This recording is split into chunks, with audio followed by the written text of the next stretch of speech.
Meron ho tayong listahan ng gusto pong magtanong kay Mr. Espinosa. And number one on the list is Congresswoman Jinky Luistro. You are now recognized. Thank you, Mr. Chair. Before that, just a reminder, every member who wish to interpolate will be given 5 minutes, 10 minutes, I'm sorry.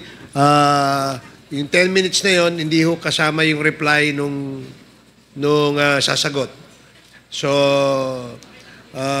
and no interjections. Let me reiterate that there are no interjections dito para magkaroon kayo ng enough na time para makapagtanong. Congresswoman Luistro, you're now recognized. Please proceed. Thank you. Can you please confirm if you are the same Roland Eslabon Espinosa, a.k.a. Kerwin? Kayo po ba ito? Opo. Yes po, Your Honor. And do you confirm the truthfulness of the contents of this affidavit?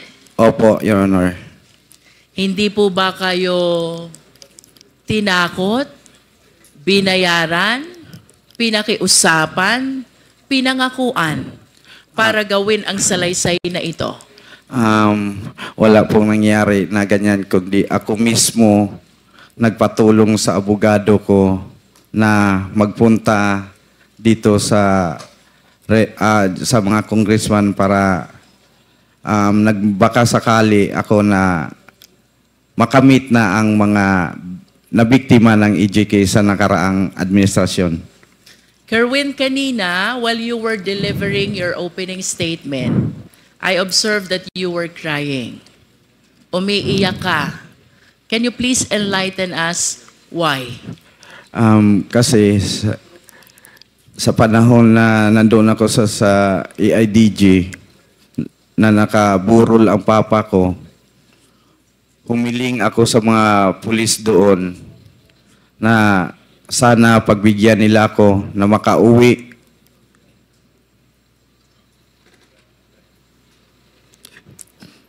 Na makadalaw man lang at makita ang papa ko na nakaburol sa...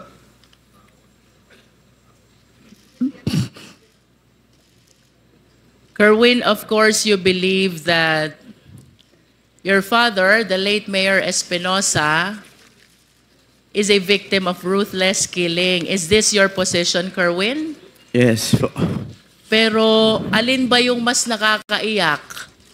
Yung pagkamatay ni Mayor Espinosa o yung hindi kanila pinayagan na madalaw ang burol niya?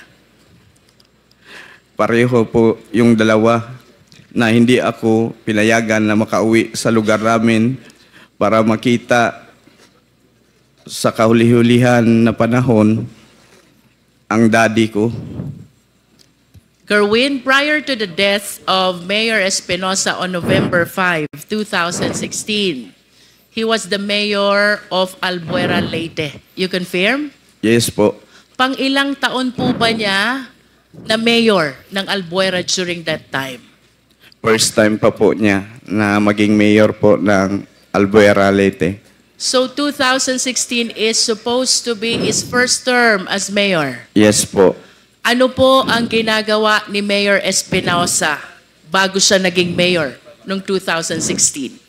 Ang mga ginagawa po niya ay tumutulong sa mga tao doon sa lugar namin o sa lungsod ng Albuera. Ng mga kunting mamigay siya ng mga bigas, yung may mga problema kahit personal, yung mga asawa, ayusin niya. At madali siyang lapitan ng mga tao doon. Kaya binoto siya na maging mayor. Pwede mo ba kaming kwentuhan, Kerwin? Ano ang pagkatao ni Mayor Espinosa as he is known by the people of Albuera, Leyte? Yung papa ko po, mabait. Mabait na tao. Mahirap na kung elaborate ko pa kung anong klaseng tao siya. So siguro sa nakita kong kakayahan ng Quadcom o sa mga congressmen, pwede naman sila magpadala ng tao doon sa lugar namin at itanong kung anong klase o anong unsay pagkatao sa akong papa. Lisod, mahirap kasi na ako magsalita na ganito kasi sarili ko yon, ama. Mas mabuti na malaman nyo based doon sa mga tao sa Albuera. I understand, Kerwin. You also stated in your sinumpaang salaysay, habang nasa Malaysia ka, papuntang Abu Dhabi, you learned that the late Mayor Espinosa is included in the narco list. Oh, yun po. Nalaman ko na lang na nasali siya sa listahan ng presidente na narco list. Paano at kanino nyo po nalaman na kasama pa lang inyong ama sa narco list? Sa panahon na yon, may kaibigan ako na si Buntuyan, taga Cebu. Si IDG din yun, si Sir Delpin Buntuyan. Siya ang nagsabi sa akin na amigo, ang imong papa na apil sa narcolis ni Presidente. Was there ever a time, Kerwin, that you validated or you verified the truthfulness of the fact that your father is included in the narco list? Na ano ko na yun, na positive na talaga, na naniwala ko. Kasi sa TV at sinabi ni Pangulong Duterte na kasama ang papa ko sa listahan ng mga narcolis. You are saying, Kerwin, that Mayor Espinosa is one of those named by President Duterte as included in the narco list. Is that your statement, Kerwin? Yes po. And that is the reason why you conclude already that indeed your father is among those in the narco list. Yes, Tama ba? yes po. There are three important statements you made in your sinumpaang salaysay which really captured my attention. First, Kerwin, is the raid which happened in the house of your late father in August 2016. You mentioned in your affidavit that the guns, the explosives, and the drugs were all planted, and you were certain because prior to the raid, there were women who cleaned up the entire house. Yes. Because they are apprehensive already that any time there will be a raid in the house. Yes po. Bago nangyari ang raid, yung mga women supporter ng daddy ko nandoon sa bahay. Kasi yung daddy ko doon na tumira sa munisipyo. Nagbabantay ang mga women supporter ni daddy sa bahay namin, ancestral house. Habang nandoon sila, lininisan nila yung bahay ni daddy. At yung sinabi, nandoon daw sa nakita sa cabinet, sila mismo nagtaka kung paano nakita na merong mga illegal na bagay doon sa cabinet. Samantalang ang dami nilang naglinis na wala silang nakitang droga. Can you please confirm for the record, Kerwin, ano ang mga nakuha ng PNP operatives during the raid of August 2016 in the place of residence of the late mayor? Sabi daw nila, based on sa ilang report, nakakuha sila kanog 11 kilos nga shabu didto sa ilalim ng cabinet, at mga mga baril doon daw sa loob ng bahay ni mayor, at may mga pampasabog doon din nakuha sa loob ng bahay ni mayor. Kung isipin natin, 11 kilos, hindi kaya yun nakita sa mga naglinis na mga women's? Ang dami nun. At ang mga baril, at ang mga bomba. ilagay kaya yun ni Mayor sa loob ng bahay na mga sumasabog na mga bagay at mga mahabang baril? Yun ang sabi nila na nakita daw nila doon sa loob. Pero walang kahit isa na taga-Albuera na maniwala sa kanila sa report nila na may nakuha doon. Kasi ang nagbantay sa bahay ni Mayor, yung ancestral house namin, nasa 70 ka mga babae nandoon sa bahay. Binantayan talaga ang bahay namin. Inano sila ni Joby na magkaroon ng raid, kaya tumakbo na sila. Natakot. So you deny, Kerwin, the legitimacy of the raid or the operation that was conducted by the police operatives on August 2016? Opo. And can you please state for the record, sino po ba ang namuno? Sino po ang team leader ng naganap na raid sa inyong tahanan nung nasabing petsa? Si Mr. Joby Espinido po. Can you please state his full name? Police Colonel Joby Espinido. Mr. Chair, may we know if we have Colonel Espinido here? To the information of the Honorable Luistro, he sent us a letter of excuse in today's hearing. Thank you, Mr. Chair. For the satisfaction of the Filipino people, just to make sure that Kerwin is aware of the identity of the one he is naming as Colonel Joby Espinido, may we request the Secretariat to flash a picture, and let's hear from Kerwin if he will be able to identify who this person is. Yes po. Secretariat, please.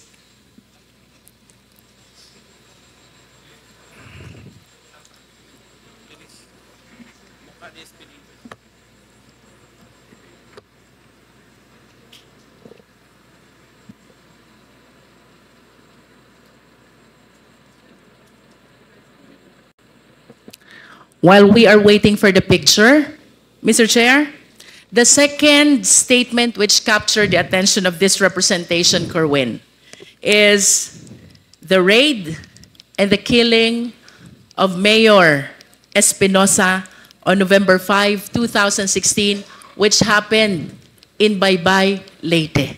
You confirm this? Yes po, sa loob ng provincial jail ng Baybay, Leyte. But of course, you have to understand as well that similar to the raid that happened in your house, this incident, the killing and raid against Mayor Espinosa, happened while you were in Abu Dhabi. Tama ba yun? Opo, wala po ako dito sa bansa. In Nasa other bakasyon words, ako. you are relying only to your sources with regards to this story surrounding the raid and the killing of Mayor Espinosa in Baybay, Leyte. Yes po. And can you please enlighten us, for the satisfaction of the public who are watching us, Kerwin, because you went a long way for us to be able to hear these explosives of yours. For a period of 7 years, naniniwala ang buong sambayan ng Pilipino sa naging testimonya mo sa Senate noon. Now you are completely overturning all your statements. And we owe it to the Filipino people to explain and share what really happened according to your source during the raid and the killing of Mayor Espinosa on November 5, 2016 in Baybay, Leyte.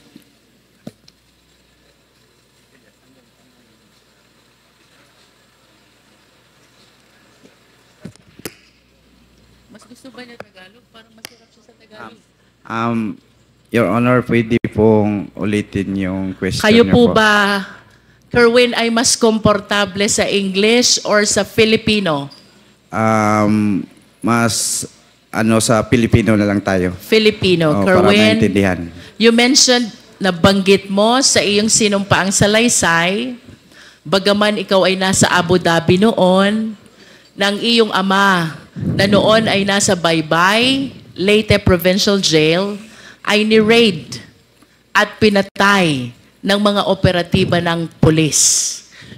Nasa Abu Dhabi ka noon at ikaw ay nagtiwala lamang sa testimonya ng mga taong naruroon sa insidente. Nevertheless, Kerwin, can you please share to the Filipino people, what do you believe? Ano yung pinaniniwalaan mong tunay na pangyayari sa loob ng Baybay, Leyte, kaugnay ng pagkamatay ng iyong ama? Naniwala ako doon sa mga nakapiit sa loob. Kasi sila ang nakakita at kitang-kita nila sa dalawang mata at narinig nila ang mga putukan. Kitang-kita nila from the very beginning, pagpasok sa selda ng aking ama. Kerwin, kung nakikilala mo itong mga taong tinukoy ng iyong mga source, maari mo bang banggitin sino itong mga polis na pumasok sa selda ng iyong ama? Sa sinabi ng aking source, ang pumasok doon si Leo Laraga. Leo Laraga, siya talaga ang kumitil sa buhay ng papa ko. Leo Laraga. Laraga. Can you please check if Leo Laraga is inside this hearing venue? Narito po ba siya? With the indulgence of, Mr. Chairman, with the indulgence of Congressman Luistro,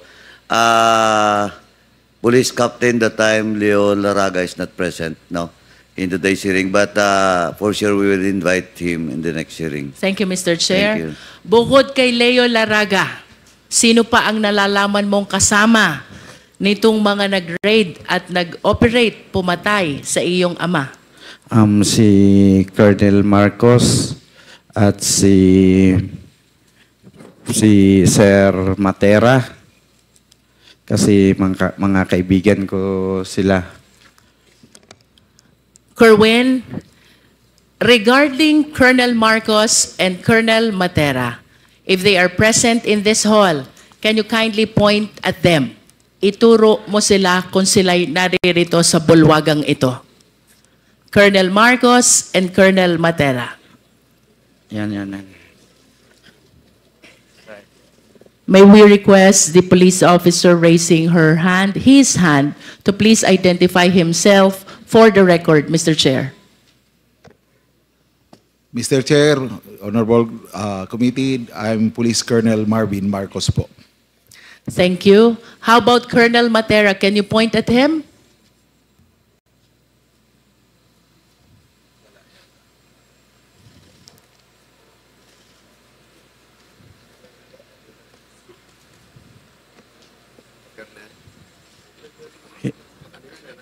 Hindi, wala dito. Hindi ko nakita. It's okay, Kerwin, if Colonel Matera is not present in the hall. Okay lang yun.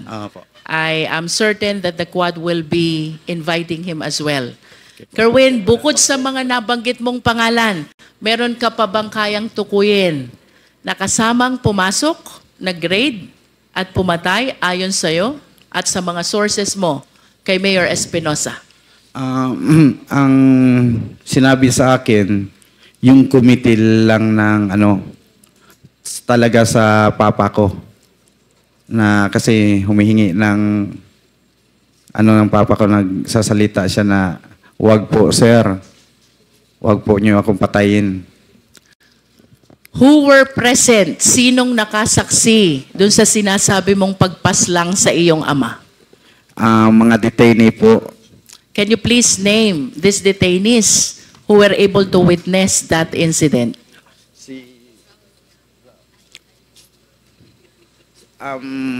A certain Dondon na taga sa amin sa Albuera. At si Raul Yap na matay naman yun. Patay man si Raul Yap. At si Rubin, a certain Rubin, dalawa, tatlo sila, pero yung isa, tatlo yung ano ng daddy ko kasama niya sa selda, nag-a-assist sa kanya. Yung isa, patay na po, namatay din kasama How yung about daddy the ko. other one? Is he still living? The other one? Opo, Your Honor. What is his name? A certain Don. A certain Don Don. Oo. And can you please share with us, ano ho ba yung nalalaman yung pangyayari dito sa pagkamatay ng inyong ama? Pumasok, and then what happened next? Ang una nilang ginawa daw, sabi sa aking source, pinapiwis the wall muna yung mga pulis. Can you please illustrate? Maari mo bang ipakita sa amin paano ba yung face the wall so the Filipino people will understand? Dito ko lang po gawin sa...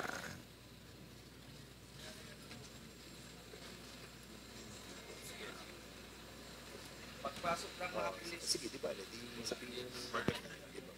pagpasok ng mga pulis, ang ginawa, insukat sila ng baril,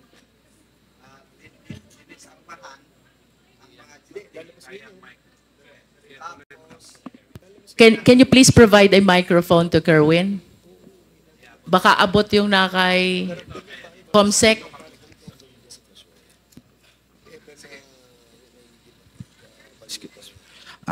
Ganito po ang sinabi sa akin na nangyari nung raid. Pumasok yung mga operatiba at dinisarmahan ang mga on duty sa oras na yon. Nung pagkatapos nilang nadisarmahan, ganito po, pinapace the wall sila.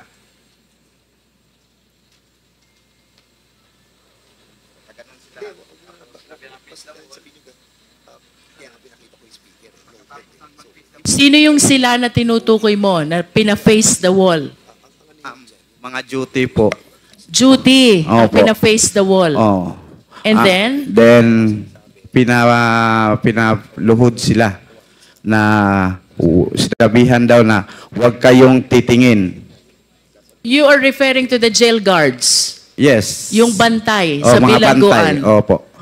Pina-face the wall, pinaluhod, wag titingin, and then what happened next? Hinanap nila ang hard drive ng CCTV. Nung nakita na siguro nila, pinatay at binitbit yung hard drive ng CCTV. Can you please identify the name of the one who took the hard drive? Sino pong kumuha ng hard drive? Nakikilala niyo po ba ayon sa inyong source? Mga pulis daw kasamahan sa pag-raid ng Baybay. Please proceed. After taking the hard drive, ano pong sunod na nangyari? Kinuha yung susi sa selda. Tapos binuksan, dumiretso na pagpasok sa may pintuan pa yun bago yung selda ng papa ko. Parang main door siguro ng compound. Binuksan, tapos diretso na doon, papunta sa selda ng papa ko. Tapos yung selda ng papa ko, may kadina at padlock. Binuksan rin, kinuha yung susi noon, binuksan, tapos ang sabi, walang salitang sinabi, kundi ang papa ko lang ang narinig na nagsasalita. Sir, wag niyo akong patayin. Diretso, putok na, pum. Tapos, yung katiwala niya, gustong yumakap sa kanya, na itry i-save siya, binaril din. Sino itong katiwalang Raul Yap. Raul Yap. Opo. Anong ginawa nitong pangatlo na kasama pa? Nakalublob sa ilalim ng tarima. Ano yung tarima? Yung higaan po, Your Honor. Nalalaman mo ba kung ilan ang naging tama ni Mayor Espinosa?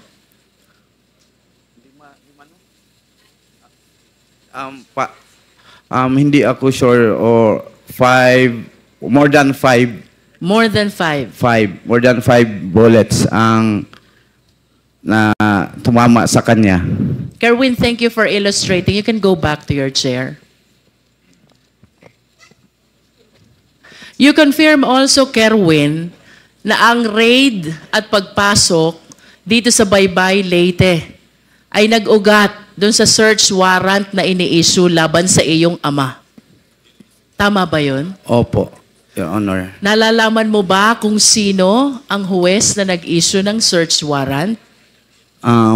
Kasi tatlong judge ang kinuna nila na mag-apply ng search warrant. Si Judge Argelies nag-refuse. At ang sabi ni Judge Argelies na ba't kailangan pang mag-serve kunan nyo ng search warrant nasa loob ng kulungan ang tao.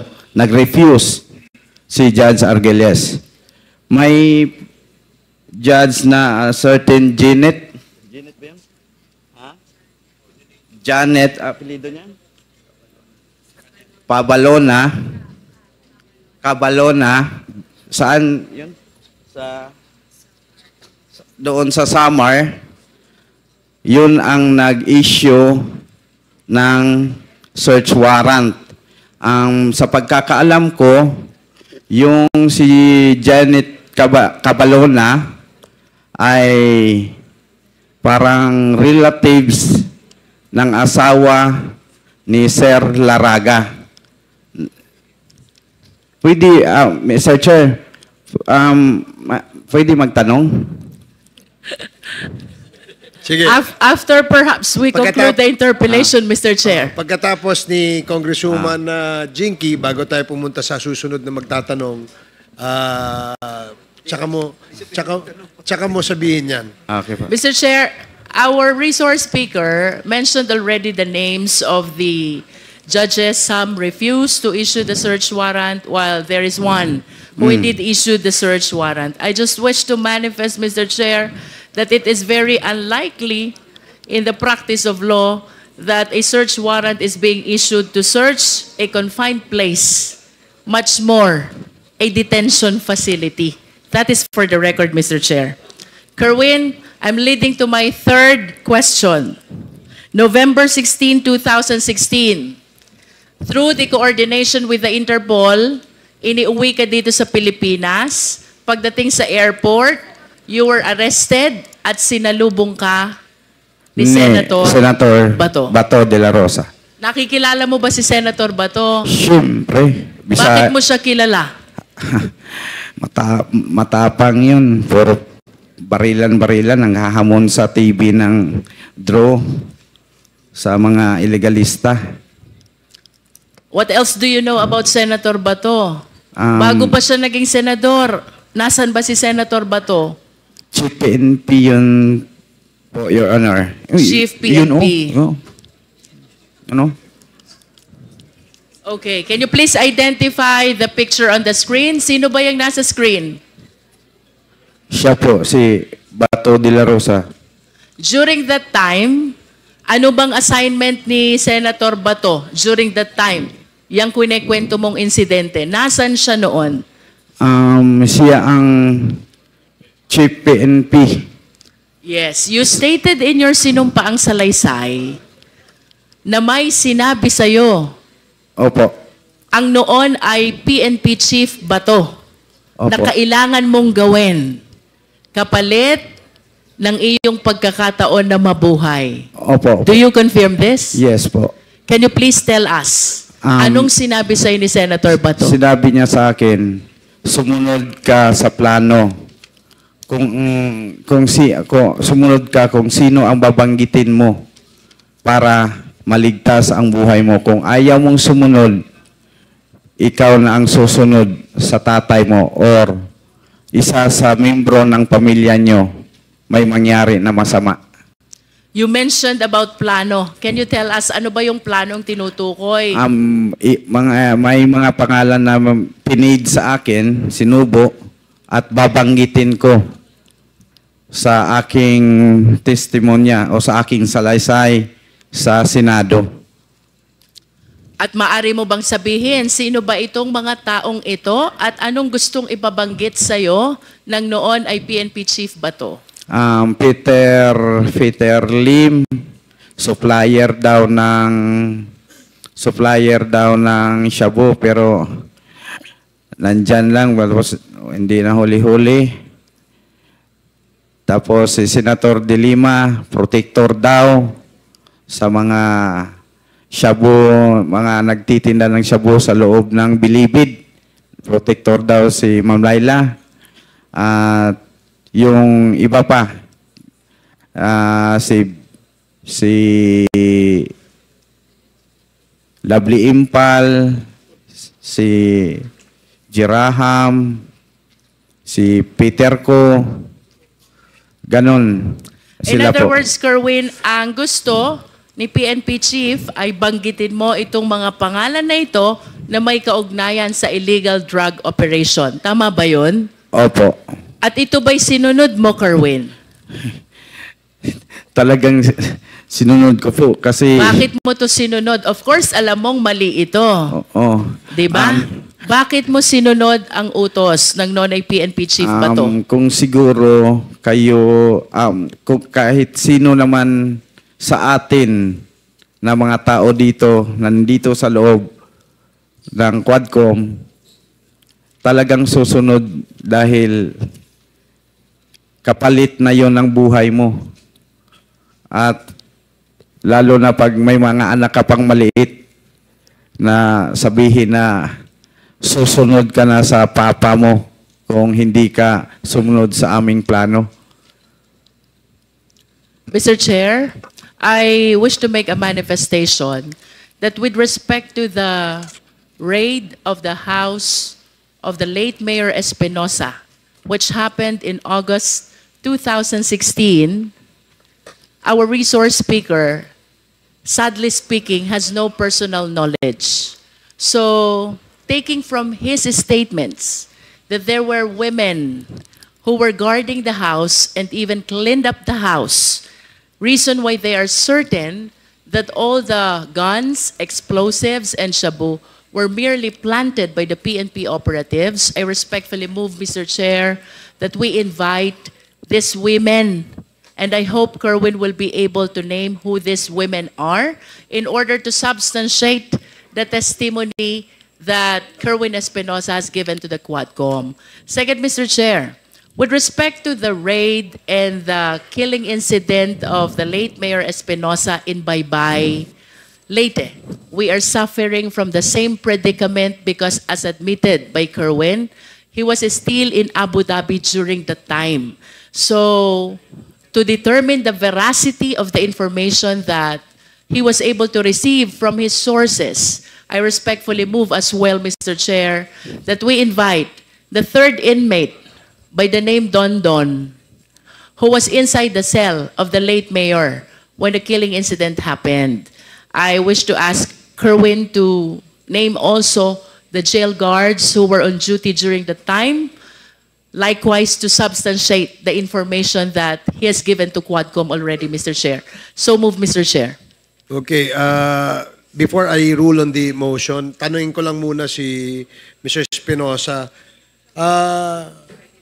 Sino-sino itong mga women na sinasabi mong ayon sa iyong salaysay, yung mga women na naglinis ng bahay ninyo? Landa, asawa ng barangay captain namin sa aming barangay. Ano lang yung full name nila kaya para ma-record Landa Sumalhag. Okay. Sumalhag. Okay.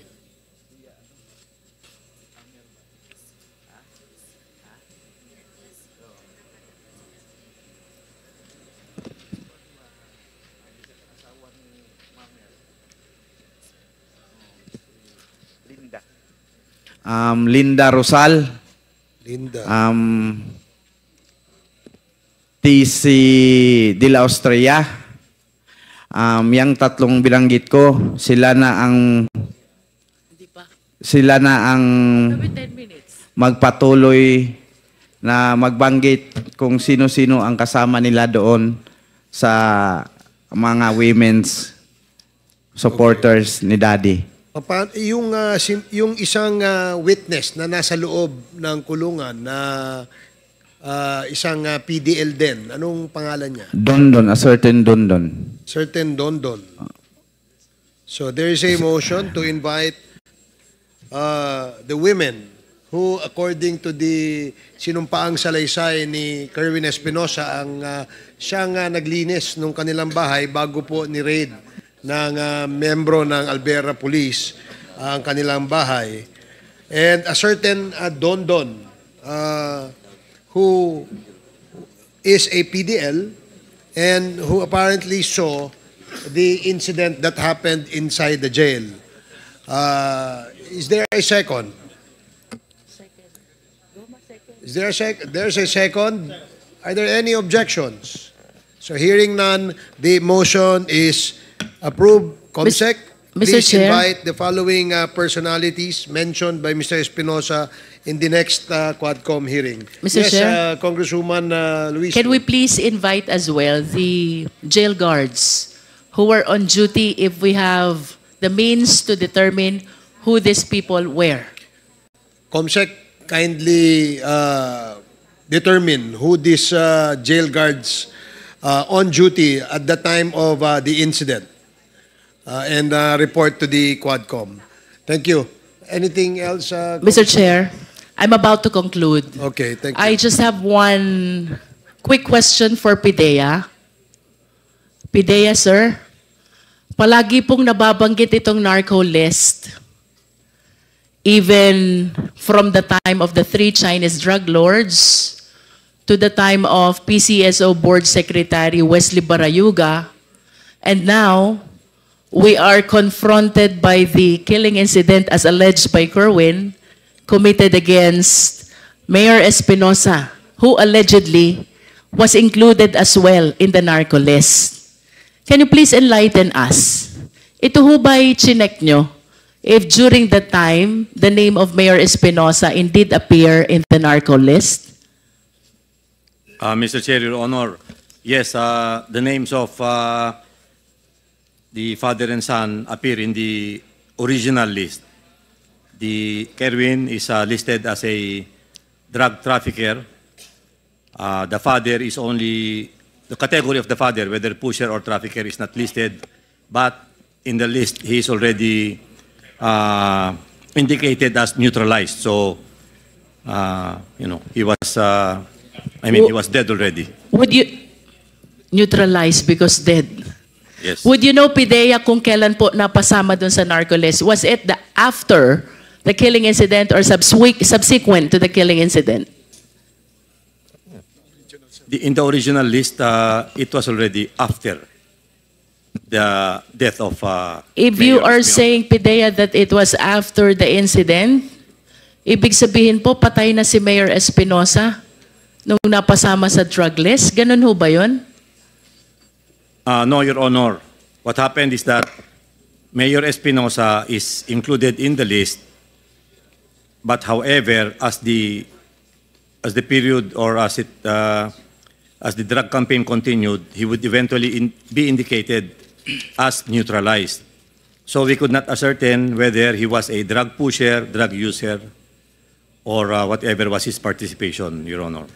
Mr. Chair, I wish to manifest this drug list, the narco list, is indeed very controversial.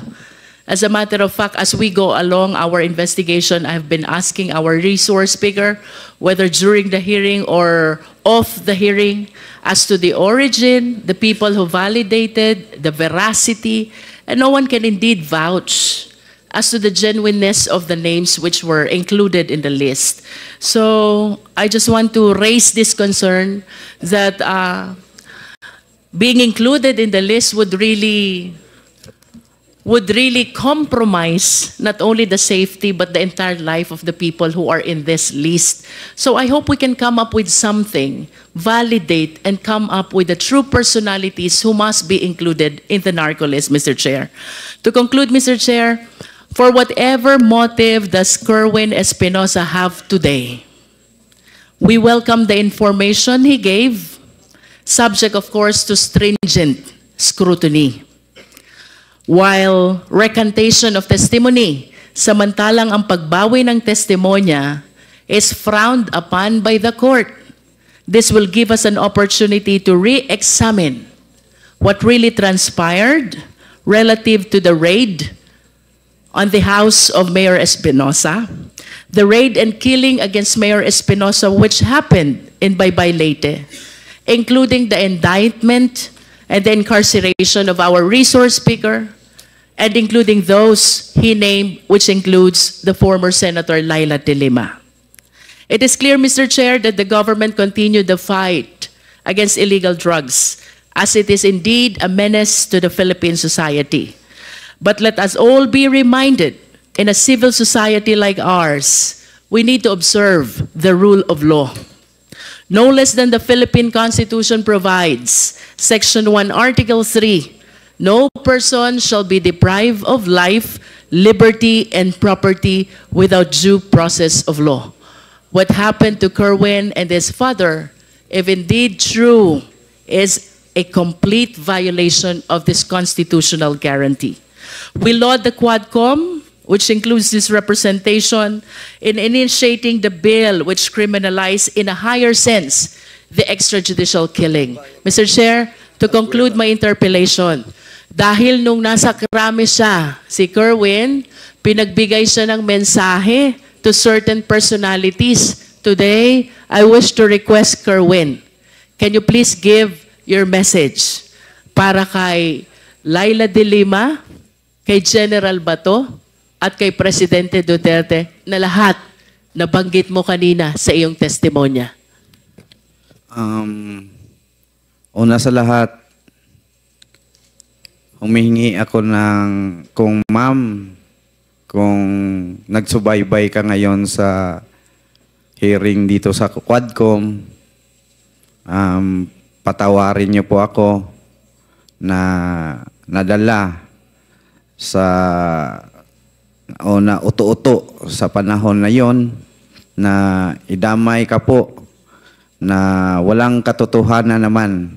At ang picture na yon, nagkataon lang na pumasyal ang pamilya ko sa baybay at nagkita tayo at nagpa-picture ako.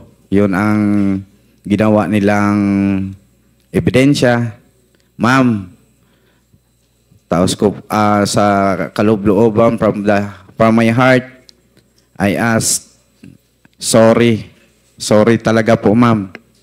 At kung ano mang plano mo sa ginawa kong pagbuhat-buhat o sala o kalambigitan sa droga o unsay imong buhaton, andam ko mo dawat, ma'am.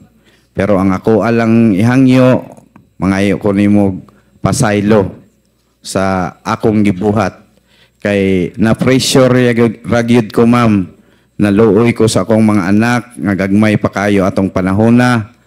Patay na akong papa, o ako mamatay, mag-unsa na lang akong mga anak, maong gibuhat na ko.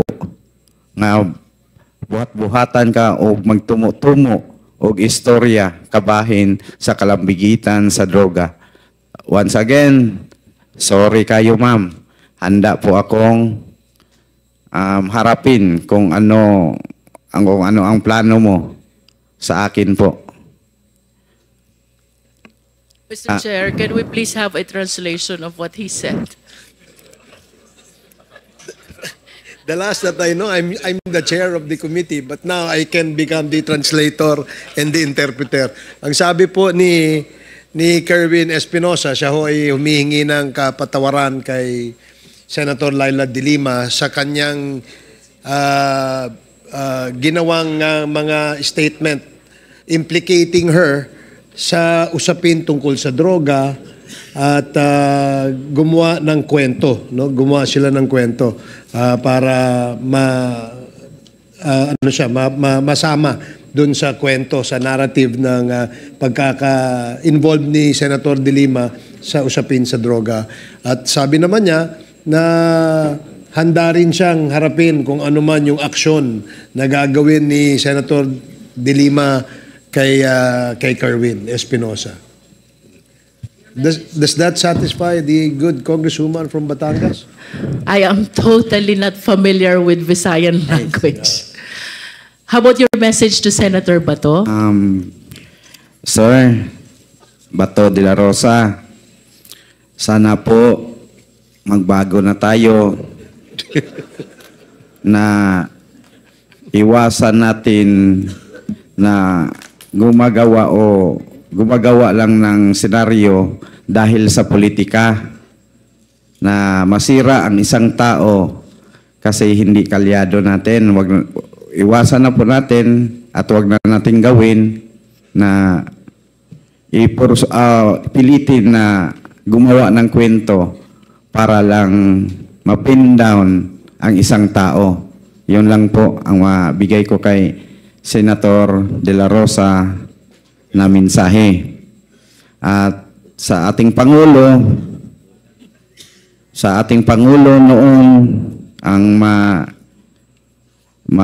ano ko lang kasi pinagbigyan ako na makapagbigay ng mensahe. Mr. Duterte, sana po i-validate niyo po bawat report na marinig mo sa iyong paligid na ganito, ganyan, si Fulano. I-validate nyo ng maigi para walang taong masaktan. Lalo na ngayon na tumakbo ka ng mayor, huwag kang magpasulsul sa mga nakapaligid sa iyo. Yun lang po. Last, Mr. Chair, I understand that your family went through a lot because of this incident. If your father is watching you right now, anong mensahe mo kay Mayor Espinosa? Ang mensahe ko kay Daddy,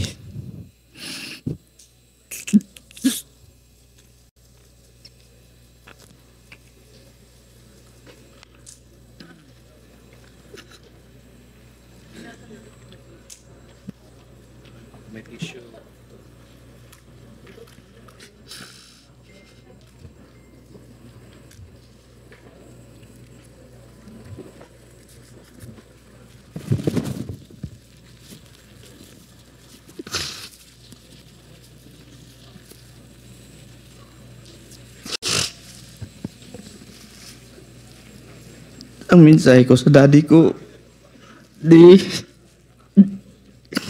kung saan ka man naroon, huwag mo kaming abayaan, i-guide mo kami hanggat makuha ang hustisya ng iyong pagkamatay.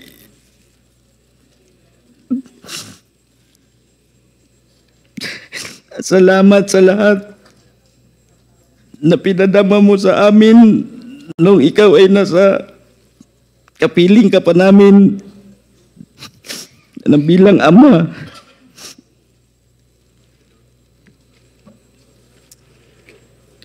Basta di lahat gagawin namin ng mga anak mo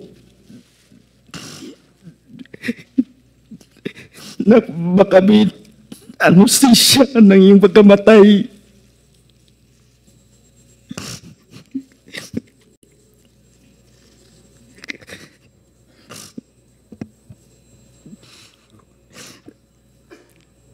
Padayon na lang di sa imo pagpanaw. Ayaw na kayo una-una ang naitabo kanimo. Kaya ako di anda mamatay para makuha lang yung hustisya di mo.